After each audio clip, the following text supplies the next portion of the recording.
মালয়েশিয়ার একটি পাম বাগানে ৩ বছর ধরে কাজ করছেন ময়মনসিংহের ফুলপুরের আব্দুল্লাহ।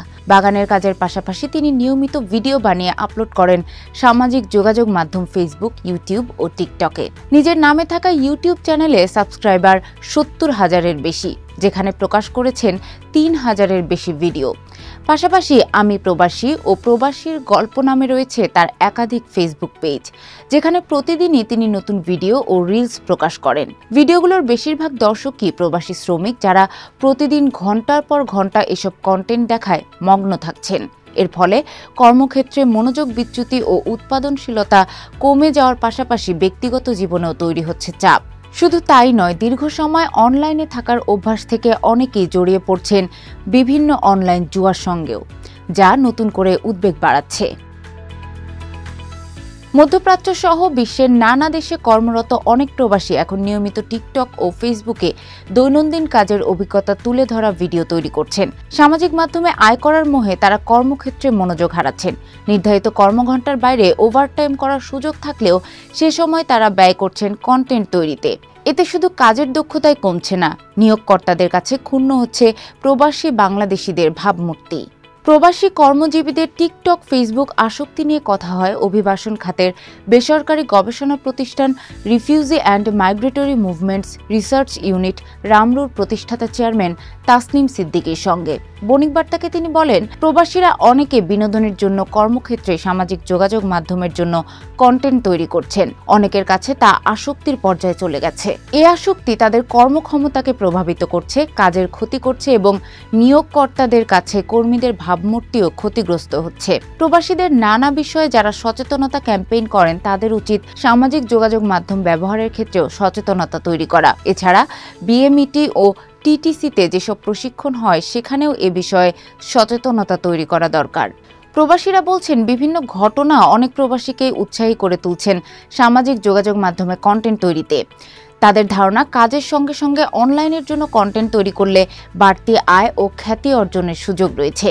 সৌদি আরবের কৃষি খামারে কাজ করা এক বাংলাদেশি নাম প্রকাশ না করার শর্তে বলেন, আমি যে খামারে কাজ করি সেখানে সাম্মাম ফল, ৩ ফল, তরমুজ, স্ট্রবেরি, ড্রাগন সহ বিভিন্ন সবজি উৎপাদন করা হয়।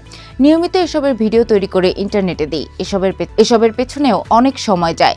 ওভারটাইম করার সময় থাকে না। রুমে বসে ভিডিও নিয়ে কাজ করি। এখান থেকে অনেকেই টাকা পায়। রামরুর প্রতিবেদন অনুসারে গত বছর বাংলাদেশ থেকে বিদেশে গেছেন ১০,১১,৯৬৯ জন। তাদের মধ্যে দক্ষ কর্মীর সংখ্যা মাত্র ২,১৪,০৪৪ জন, যা মোট শ্রমবাজারের ২৩.৬২%। একই সময়ে স্বল্পদক্ষ কর্মী অর্থাৎ অদক্ষ হিসেবে বিদেশে গেছেন ৪,৯১,৪৮০ জন বা ৫৪.২৩%। বিদেশে কর্মী পাঠানো ও রেমিটেন্স পরিমাণ বাড়লেও দক্ষ কর্মী পাঠানোয় পিছিয়ে রয়েছে বাংলাদেশ। কর্মীদের বেশিরভাগই অদক্ষ ও স্বল্পদক্ষ, ফলে কর্মক্ষেত্রে তুলনামূলক কম বেতন পান। আবার ওভারটাইম কাজ করার আগ্রহ না থাকায় তুলনামূলক বেশি আয়ের সুযোগ হারাচ্ছেন বাংলাদেশের কর্মীরা। মালয়েশিয়ায় বেশ কয়েকজন বাংলাদেশি কর্মীর সঙ্গে কথা বলে জানা গেছে, শুরুতেই বেশিরভাগ কাজে মালয়েশিয়ায় ৪০ থেকে ৫০,০০০ টাকার বেশি আয় করার সুযোগ নেই। তবে এ আয় বেশি করতে হলে ওভারটাইম করতে হয়। কিন্তু বাংলাদেশিদের অনেকে ৮ ঘন্টার বাইরে বাড়তি কাজ করতে চান না। এই কাজের বাইরে অনেকে ফেসবুক, টিকটক সহ নানা কাজে সময় পার করেন। অনেকে অনলাইন জুয়ায় আসক্ত হয়ে পড়েছেন। এ কারণে আবার অনেকে দেশে টাকা পাঠাতে পারেন না। জুয়ার প্রবণতা সাম্প্রতিক সময়ে বেড়েছে।